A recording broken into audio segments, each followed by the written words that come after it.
Un officier de police de la ville de Washington s'est fait tirer dessus dans une fusillade à l'intérieur de la base de la marine. Un des tireurs que nous pensons impliqué dans cette affaire est décédé. Il y a aussi un certain nombre de victimes à l'intérieur, mais je ne suis pas en mesure de vous confirmer un chiffre à l'heure actuelle. Je me contenterai de dire qu'il y a plusieurs victimes. Nous vous mettrons au courant quand les chiffres seront confirmés.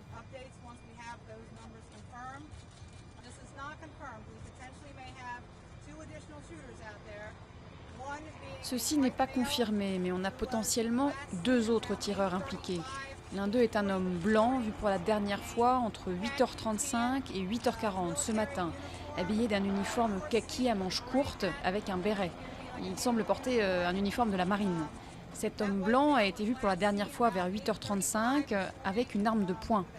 Nous recherchons également un autre tireur potentiel, un homme noir âgé d'environ 50 ans qui est peut-être en possession d'un fusil. Cette personne portait un uniforme vert de type militaire.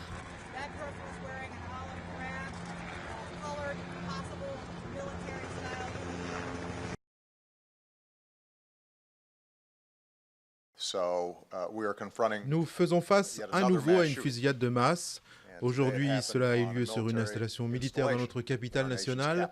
C'est une fusillade qui avait pour cible des militaires et des civils. Il s'agit d'hommes et de femmes qui se rendaient au travail pour faire leur travail, c'est-à-dire nous protéger. Ce sont des patriotes, ils savent ce qu'est le danger après avoir servi à l'étranger. Mais aujourd'hui, ils ont dû faire face à une violence inimaginable, une violence à laquelle ils ne s'attendaient pas ici, sur notre territoire.